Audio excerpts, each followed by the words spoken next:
اسی طرح جو ہے اب آئیے عشرہ ذوالحجہ کی طرف جاتے ہیں اور اپنی بات کے خاتمے کی طرف جا رہا ہوں کہ یہ تو پوری باتیں میں نے لے لی، اب وہ 10 دن کے بارے میں ہم بات کرتے ہیں۔ عشرہ ذوالحجہ جس کو کہتے ہیں، مطلب فرسٹ 10 days آف ذوالحجہ، حج کے مہینے کے پہلے 10 دن، ان ایام کی بڑی فضیلت ہے، یاد رکھیے۔ پہلے ذوالحجہ سے لے کر یوم النحر، مطلب 1 تاریخ سے لے کر 10، اور 10 کے دن ہم کیا مناتے ہیں؟ عید مناتے ہیں، یاد رکھیے، بقرعید جس کو کہتے ہیں عام زبان میں، ٹھیک ہے؟ تو یہ 10 دن کی فضیلت کیا ہے اس کی طرف ہم بڑھتے ہیں۔ تو ذوالحجہ کے پہلے 10 دن کی فضیلت کے تعلق سے نبی اکرم صلی اللہ علیہ وسلم فرماتے ہیں، صحیح بخاری کی روایت ہے، غور سے سنیے کتنی فضیلت ہے ان دنوں کی، جس کو ہم بہت ایزی، بہت آسان اور بہت معمولی سمجھتے ہیں۔ حدیث کے الفاظ ہے، ذوالحجہ کے ابتدائی 10 دنوں کے مقابلے میں دوسرے کوئی ایام ایسے نہیں جن میں نیک عمل اللہ کو ان دنوں سے زیادہ محبوب ہو۔ مطلب ذوالحجہ کی پہلی 10 تاریخ میں جو اعمال انسان کرتا ہے اللہ کو اتنے پسند ہے کہ اتنا پسند اللہ کو باقی دوسرے دنوں میں کیے گئے اعمال محبوب نہیں ہیں۔ صحابہ کرام نے عرض کیا، اللہ کے رسول صلی اللہ علیہ وسلم کیا جہاد بھی نہیں؟ تو فرمایا اللہ کی راہ میں جہاد بھی افضل نہیں ہے۔ مطلب اتنا افضل ہے اس مہینے میں اعمال کرنا کہ ایک آدمی عام دنوں میں اگر جہاد بھی کرے تو ان دنوں میں کیے گئے اعمال کی برابری نہیں کر سکتا۔ تو آپ نے ہاں جہاد بھی نہیں سوائے اس مجاہد کے جو اللہ کی راہ میں نکلے، جان بھی لے جائے، مال بھی لے جائے، جان بھی چلی جائے، مال بھی چلے جائے، وہ زیادہ افضل ہے، باقی کوئی عمل افضل نہیں ہے۔ مطلب ذوالحجہ کے پہلے 10 دن میں آپ جو عمل کریں گے وہ عمل جہاد سے بھی زیادہ افضل ہے۔ صرف اس مجاہد کے مقابلے میں ہمارا عمل کم ہوگا ان 10 دنوں کا جو مجاہد جان مال دونوں لے کے جائے اور کھپا دے، مطلب ختم ہو جائے، ورنہ باقی سارے اعمال ان دنوں میں افضل ہے۔ تو گویا پتہ چلا ان دنوں میں کیے گئے اعمال سب سے افضل ہے، یاد رکھیے سب سے افضل ہے۔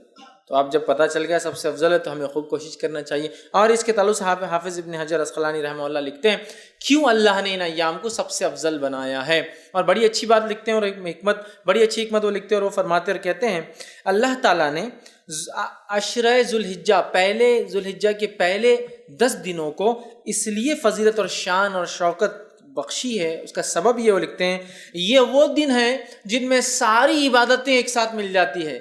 یہ وہ ایام ہے، یہ وہ مہینہ ہے جس میں ساری عبادتیں مل جاتی ہے۔ توحید تو ہے، ایک مسلمان چلتا ہے، نماز، روزہ، صدقہ اور حج، سب چیزیں ایک ساتھ آتی ہیں اس مہینے کے اندر۔ اس کی اسپیشلٹی ایسا ہے، اور کوئی مہینہ نہیں ہے سال کا جس میں ساری عبادتیں ایک ساتھ آئیں۔ آپ بولیں گے روزہ کہاں سے آ گیا؟ میں آگے آ رہا ہوں روزے کی طرف۔ اس دن نفل روزہ رکھ سکتے ہیں آپ ان 10 دنوں کے اندر، آگے میں رکھوں گا انشاءاللہ۔ چونکہ ساری عبادتیں وہ کہتے ہیں ایک ساتھ مل جا رہی، سب سے افضل اعمال ہے، تو ظاہر سے صدقہ بھی سب سے افضل اسی مہینے کا ہے۔ تو وہ کہتے ہیں چونکہ سارے اعمال ایک ساتھ مل جا رہے ہیں، توحید تو ہے ہی، نماز ہو جا رہی ہے، روز انسان پڑھتا ہے، روزہ بھی ان ایام کے اندر ہے، پہلے تاریخ سے لے کر 9 تاریخ تک روزہ رکھنا یہ سنت، اور اللہ کے رسول ہمیشہ رکھتے تھے ہر سال یہ روزے، فرسٹ 9 روزے ذوالحجہ کے، پہلے 9 دن کے روزے، 10ویں دن تو عید ہے، ٹھیک ہے، رکھتے تھے۔ تو روزہ بھی مل گیا، نماز بھی مل گئی، توحید پر انسان تھا، صدقات بھی کرے چونکہ سب سے افضل عمل ہے، اور اس میں حج بھی آ جاتا ہے، سارے ارکان ایک ساتھ آ رہے ہیں۔ تو وہ کہتے ہیں اس وجہ سے اللہ نے یہ حکمت ہو سکتی ہے کہ ان 10 دنوں کو اتنی زیادہ اہمیت دی، اور واقع میں ایسا اور کبھی نہیں ہوتا، یاد رکھیے۔ لیکن ایک سوال، کیا شب قدر سے بھی افضل ہے یہ؟ تو نہیں، یاد رکھے نہیں، وہ ایک اسپیشل ہے، اللہ نے قرآن میں جب بیان کر دیا تو اب اس کو ضرورت نہیں الگ سے وہ کرنے کی۔ شب قدر اور رمضان کا عشرہ اس کی ایک الگ ہی اپنی اہمیت ہے، وہ مستحکم، اس کی فضیلت بالکل ثابت ہے۔ اب جو باقی باتیں نہیں اس کے بعد ہی، اس کے نیکسٹ ہی ہوں گا، یاد رکھیے، ٹھیک ہے۔ تو سب سے افضل ہے، تو ان ایام میں ہمیں خوب سے خوب زیادہ زیادہ عمل کرنا چاہیے۔ اب وہ جو تکبیرات وغیرہ میں نے کہی تھی روک دیا تھا، ایام تشریق میں کرنا ہے، اب عشرہ ذوالحجہ میں بھی تکبیرات کو کہنا ہے، اور پورے 10 دنوں تک، اور باقی کے 3 دن۔ تو آئیے وہ تکبیرات میں سب سے پہلے ہم خوب تکبیریں کہیں۔ مسند احمد کی روایت ہے، آپ سے فرماتے رہے، کہتے ہیں ان 10 دنوں میں، مطلب ذوالحجہ کے پہلے عشرے میں کے مقابلے میں دوسرے کوئی ایام ایسے نہیں جن میں نیک اعمال اللہ کے یہاں زیادہ درجے والے ہو، لہٰذا ان دنوں میں کثرت سے اللہ کی وحدانیت بیان کرو، اللہ کی بڑائی بیان کرو، اور اللہ کی حمد بیان کرو۔ ان 10 دنوں سے زیادہ عمل اللہ کو کوئی پسند نہیں، لہٰذا اللہ کی وحدانیت، ایک ہونا بیان کرو، اس کی توحید بیان کرو، اور اس کے تعلق سے آپ آگے فرما رہے ہیں اس کی جو ہے بڑائی، اس کی تکبیر بیان کرو، اور اس کی حمد بیان کرو، ٹھیک ہے۔ اب آئیے اللہ کی وحدانیت بیان کرنے سے کیا مراد؟ لا الہ الا اللہ، یہ کہنا، یہ وحدانیت بیان کرنا ہے نا۔ اسی طرح اللہ کی جو تکبیر بیان کرنے سے کیا مراد؟ اللہ اکبر کہنا، اور دیگر تکبیرات جو اللہ کی بڑائی بیان کرتی ہے وہ کہنا۔ اسی طرح جو اللہ کی حمد بیان کرنے سے کیا مراد؟ اس کی تعریف بیان کرنا، ہر چیز کے اوپر اس کی پاکی اور اس کی تعریف بیان کرنا، یہ اس سے مراد ہے۔ اور پہلے ذوالحجہ سے لے کر 10 ذوالحجہ تک جو تکبیرات کہتے ہیں ان تکبیرات کو مطلق کہا جاتا ہے، یاد رکھیے۔ تو پہلے ذوالحجہ سے لے کر 9 ذوالحجہ تک جو تکبیرات انسان بیان کرتا ہے اسے تکبیر مطلق کہتے ہیں، مطلب وہ تکبیریں جو مطلق ہیں۔ اور 10 ذوالحجہ سے لے کر 13 جو تکبیر بیان کرتی ہے اس کو کہتے ہیں تکبیر مقید، وہ قید ہوتی ہے، کسی عمل کے ماتحت چلتی ہے، یاد رکھیے۔ تو یہ تکبیرات ہیں۔ اب کیا تکبیرات بیان کریں؟ تو آئیے پہ کچھ چند تکبیرات جو ثابت ہے وہ آپ کے سامنے رکھ رہا ہوں، جو ہم بیان کر سکتے ہیں۔ پہلی روایت مصنف ابن ابی شیبہ کی ہے، اس کے اندر آتا ہے کہ آپ جو تکبیر بیان کر رہے ہیں بڑائی وہ ہے اللہ اکبر اللہ اکبر اللہ اکبر لا الہ الا اللہ واللہ اکبر وللہ الحمد۔ یہ سب سے کامن ہے جو ہم لوگ عموماً کرتے ہیں۔ اللہ اکبر اللہ اکبر اللہ اکبر 3 بار ہے۔ لا الہ الا اللہ، نہیں کوئی معبود سوا اللہ، اللہ بڑا ہے اللہ بڑا ہے اللہ بڑا ہے، نہیں ہے کوئی معبود سوا اللہ کے، واللہ اکبر اور اللہ بڑا ہے، وللہ الحمد اور ساری تعریف اللہ کے لیے۔ تکبیر اور اللہ کی حمد دونوں ایک ساتھ آ گئی، یہ سب سے مشہور اور معروف ہے، یہ آپ پڑھ سکتے ہیں۔ دوسرا جو پڑھ سکتے ہیں جو ثابت ہے وہ یہ ہے الفاظ اللہ اکبر کبیرہ، ٹھیک، اللہ اکبر کبیرہ والحمد للہ کثیرہ وسبحان اللہ بکرۃ واصیلہ۔ دوسرا آپ یہ کر سکتے ہیں اللہ اکبر کبیرہ والحمد للہ کثیرہ وسبحان اللہ بکرۃ واصیلہ، یہ آپ دوسرا کر سکتے ہیں۔ تیسرا آپ جو کر سکتے ہیں اللہ اکبر اللہ اکبر اللہ اکبر کبیرہ، اللہ اکبر اللہ بڑا اور اللہ سب سے بڑا ہے، یہ بھی ثابت اللہ اکبر اللہ اکبر کبیرہ، ٹھیک ہے۔ اس کے علاوہ جو ثابت ہے فتح الباری میں جو روایت آتی ہے اس میں یہ ہے اللہ اکبر اللہ اکبر کبیرہ اللہ اکبر، یہ الفاظ بھی جو ہے آپ ادا کر سکتے ہیں۔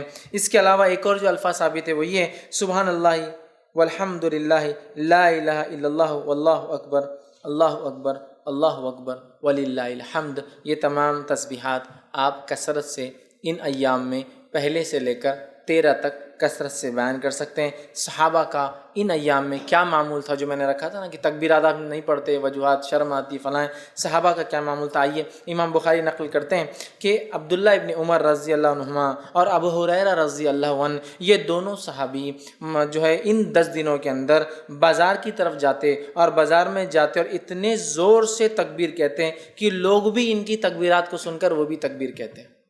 اب اگر ہمارے دور میں کوئی تکبیر بولتا گیا تو وہ ایک تو پاگل ڈکلیئر ہو جائیں گا، ایکسٹرا آرڈنری، حد سے زیادہ کہیں کو دکھاوا کر رہے بھیا تم، یہ کرنا والی چیز ہے۔ اگر یہ دکھاوا ہوتی تو صحابی کبھی نہیں کرتے تھے، یہ کرنے والے اعمال، تو یا تو وہ ہو جائیں گا یا تو پھر اللہ کا ولی ڈکلیئر ہو کے عام لوگوں سے بڑا ہو جائیں گا، اللہ کا ولی بھائی ہم نہیں کر سکتے، نیکسٹ آگے یہ ہو جائیں گا معاملہ۔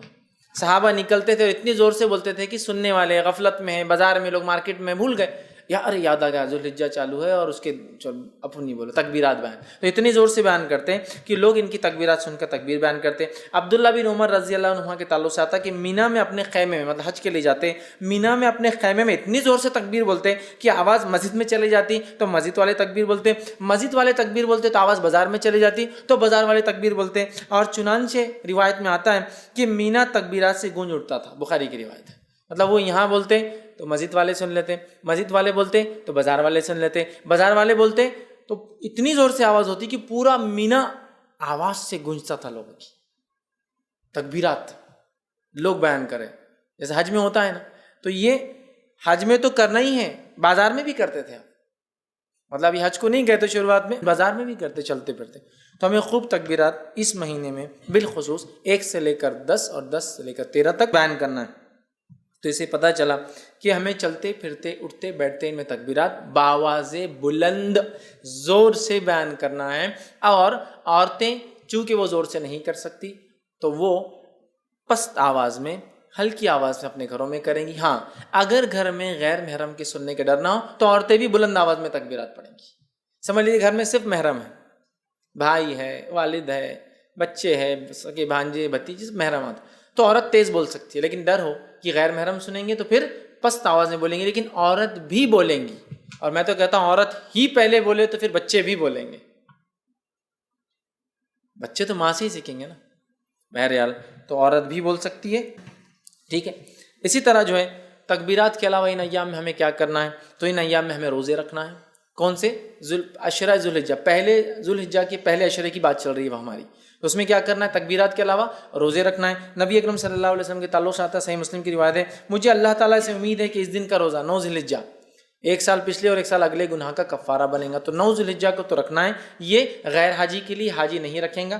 اس کے علاوہ ان مہینے کے اندر جو روزے آپ رکھیں گے اس میں ایک روزہ جو مشہور اور معروف ہے وہ یہ ہے، جس کے تعلق سے روایت اس طرح سے آتی ہے، سنن ابو داؤد کی روایت ہے کہ آپ صلی اللہ علیہ وسلم کی زوجہ مبارک جو ایک زوجہ فرماتی اور کہتی ہے کہ نبی اکرم صلی اللہ علیہ وسلم جو ہے ذی الحجہ مطلب 9 ذی الحجہ کا روزہ، اس کے بعد جو ہے یوم عاشوراء کا روزہ، ہر ماہ کے 3 روزے، اور ایک روایت میں ذی الحجہ کے پہلے 9 روزے، 9 ذی الحجہ عرفے کا روزہ، اور جو ہے 10 محرم کا روزہ، اور ایام 20 مہینے کے 3 روزے کبھی نہیں چھوڑتے۔ اور ایک روایت میں الفاظ ہے آپ صلی اللہ علیہ وسلم پہلے 9 روزے ذی الحجہ کے پہلے مطلب پہلے عشرے کے پہلے 9 دن کے روزے، اور 10 محرم کا روزہ، اور اسی طرح ایام 20 مہینے کے 3 دن 13، 14 اور 15 یہ روزے کبھی نہیں چھوڑتے۔ تو اس روایت میں 9 روزے کے تذکرہ ہے، پہلے 9 روزے، تو پتہ چلا اس مہینے میں روزے بھی رکھنا چاہیے۔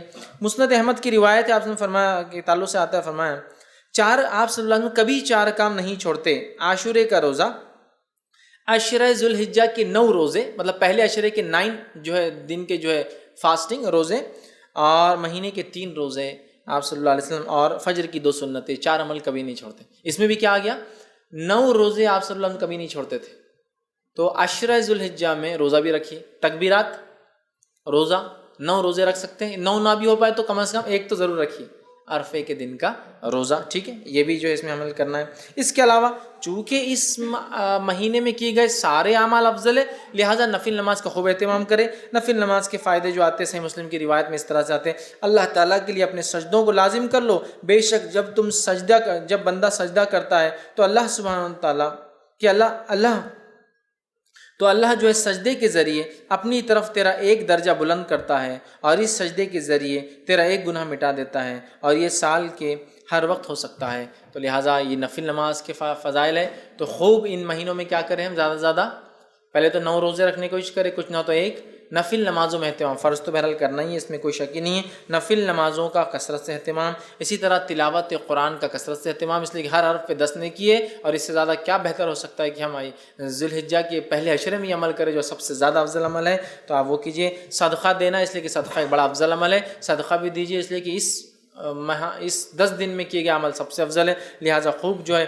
صدقہ آپ کیجیے، اور دیگر جتنی نیکیاں ہو سکتی وہ کریں، اور بالخصوص گناہ کبیرہ سے اور حرام کاموں سے اپنے نفس کو بچائے، بالخصوص گناہ کبیرہ سے اور حرام کاموں سے اپنے نفس کو بچائے، اس لیے کہ محترم اور حرمت والے مہینوں کو پاس اور لحاظ رکھنا یہی ہے کہ اس میں ہم گناہ اور معصیتیں کام نہ کریں، نیکیوں میں اضافہ کریں۔ تو جہاں ہم نیکیوں میں اضافے کی میں بات کر رہا تھا اب تک، تو یہاں گناہوں سے بچنا بھی بہت زیادہ ضروری ہے، اس لیے کہ یہ ایام میں کیے گئے اعمال سب سے زیادہ افضل ہے، لہٰذا خوب نیکی کا ہم اہتمام کریں، اور خوب اپنی نفس کو گناہوں سے بچائے، وہ چاہے ذی الحجہ کا مہینہ ہو یا دیگر اور 3 مہینے، مطلب ٹوٹل 4 مہینے حرمت والے، ان چاروں مہینے کا احترام کرے، حرمت کا پاس و لحاظ رکھے، گناہ اور معصیت سے اجتناب کرے، بالخصوص کبائر سے اپنے آپ کو بچائے، اسی طرح نیکیوں میں اپنے آپ کو آگے بڑھانے کی ہم جو ہے خوب سے خوب جو ہے کوشش کریں، اور بالخصوص وہ اعمال جو اعمال ہمیں بتائے گئے ان ایام میں کرنے کے، ان اعمال کو ہم جو ہے کثرت سے کرنے کی کوشش کریں، زیادہ سے زیادہ نیکی کریں، اور زیادہ سے زیادہ گناہوں سے اپنے نفس کو، اپنے آپ کو بچانے کی کوشش کریں۔ اب آئیے آخر بچ چند کلمات کہ ان ایام میں جو مخصوص دن ہیں ان کے کچھ نام آپ کے سامنے رکھ دیتا ہوں تاکہ بات سے واضح ہو جائے۔ جو ہے پہلے عشرے کو جو ذی الحجہ کا ہوتا ہے یا ذی الحجہ کا ہوتا ہے اسے کہتے ہیں عشرہ ذی الحجہ۔ تو عشرہ ذی الحجہ، عشرہ کا معنی 10 ہوتا ہے، تو عشرہ ذی الحجہ بولے تو بعد کے 10 دن یا آخر کے 10 دن نہیں یاد رکھیں، جب بھی روایت میں آئیں گا عشرہ ذی الحجہ تو معنی ہے پہلے 10 دن، فرسٹ 10 days، ٹھیک ہے۔ اس کے علاوہ دوسرا جو ہے یوم الضحیٰ، یہ جو ہے عید الاضحیٰ کے دن کو کہتے ہیں یوم الضحیٰ۔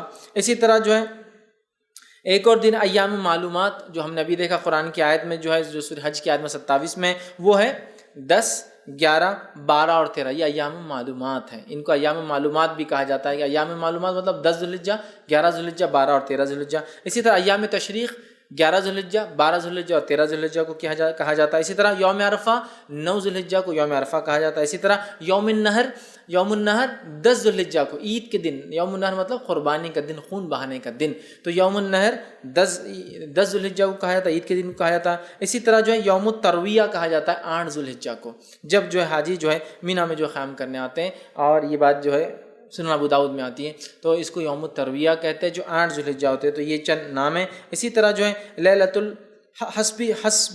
الحسبہ کہتا ہے، ایام تشریق کے بعد جو ایک رات آتی ہے 14 کی، اس کو لیلۃ الحسبہ کہتے ہیں. تو یہ چند نام تھے جو ان دن میں ایام تشریق، یوم النہر، عید الاضحیٰ اور اس طرح سے ہم لوگ سنتے ہیں عام طور سے. تو یہ وہ چند چیزیں تھیں جو میں نے بہتر سمجھی کہ آپ کے سامنے